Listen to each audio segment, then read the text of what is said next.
En esta entrega de la sección de Paranormal, les contaré la historia de la casa de Amityville. Y es que no hay ciudad, casa o pueblo que no tenga una casa que esté embrujada. Esa casa que nos da miedo pasar y nos da miedo desde chiquitos mirar tan siquiera. Normalmente esas casas son o unos lugares abandonados o unos lugares que están en muy mal estado.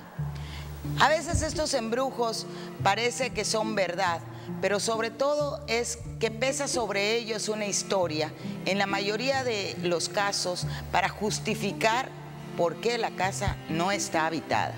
Pero no todas estas casas embrujadas son puro cuento o están deshabitadas. Hay algunas en donde realmente suceden cosas extrañas, aún con gente en su interior. Pero hay casos en que estas extrañas presencias del interior de una casa han ido más allá de simples apariciones.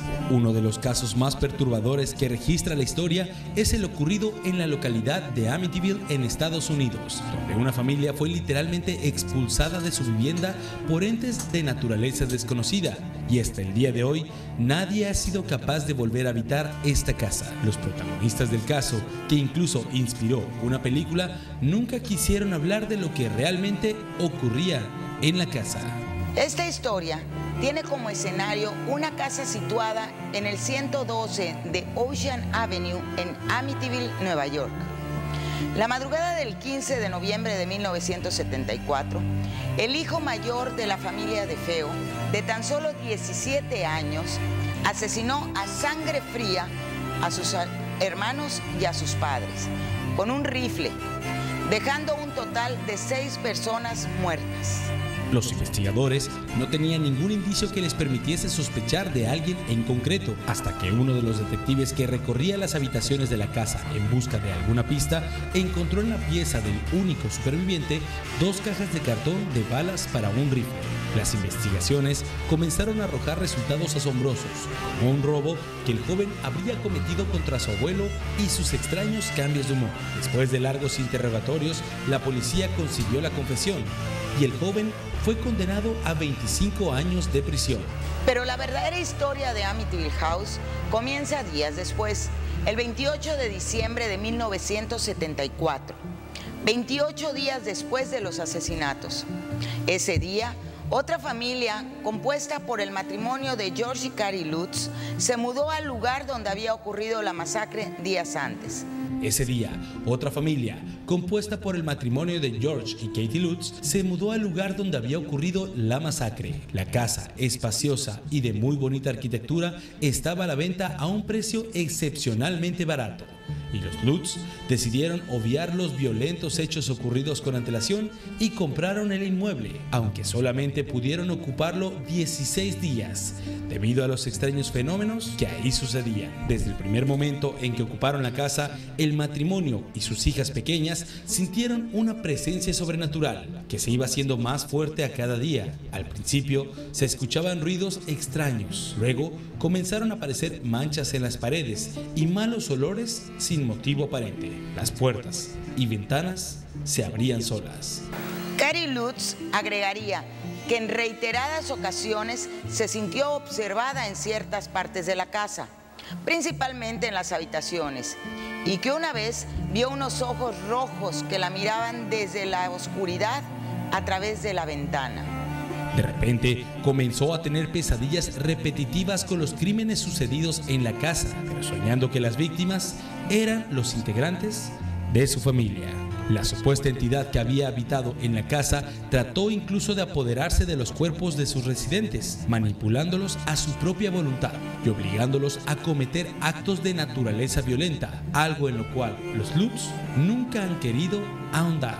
A los pocos días de habitar el lugar, el matrimonio se convenció de que la casa estaba poseída por la presencia de un demonio y recurrió al sacerdote de la iglesia más cercana, quien contaría después que al tratar de bendecir la casa, una voz lo echó de la misma. ¡Lárgate de aquí! Según los relatos de la época, cuando el sacerdote ingresó a la casa, el ambiente se llenó de un olor putrefacto y una nube de moscas invadió el lugar. El religioso debió luchar con una fuerza física que le impedía acercarse a la casa y finalmente fue violentamente expulsado.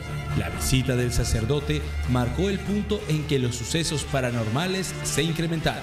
George empezó a sentir presencias extrañas también e incluso sentía miedo al abrir los grifos, pues suponía que una presencia maligna podía salir de ellos si abría tan solo una llave. Los Lutz se habían casado recientemente y no pasaban por una situación económica demasiado sencilla.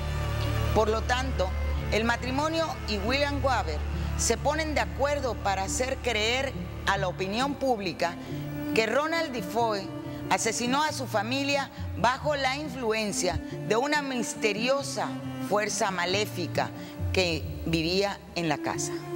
De este modo, si demostraban que la casa estaba habitada por dichas fuerzas, el abogado podría argumentar una defensa mucho más sólida. Seguidamente, los Lutz contactaron con la inmobiliaria, con quien compraron la casa. Más tarde, se descubre que el matrimonio Lutz y Weber mantienen varias reuniones con el escritor de novelas policíacas Paul Hoffman para escribir un libro sobre los falsos hechos acaecidos en la casa. También se sabe que de los beneficios de las ventas de dicha novela, los Lutz recibirían el 24%. Jay Anson, el autor de la primera novela sobre los falsos sucesos de Amityville, murió a principios de los 80s de un ataque al corazón mientras trataba de escribir su segundo libro. Tenía 59 años. Carrie Lutz falleció en el año 2004 a causa de un enfisema pulmonar. Su ex marido, George Lutz, del cual llevaba varios años separada, falleció en el año 2006 a causa de un infarto. Ambos tenían, en el momento de su muerte, 59 años de edad. This house is beautiful. This is an amazing house. Your uncle. What's the matter? Just seeing things like this. Why don't you come back to bed? I can't sleep.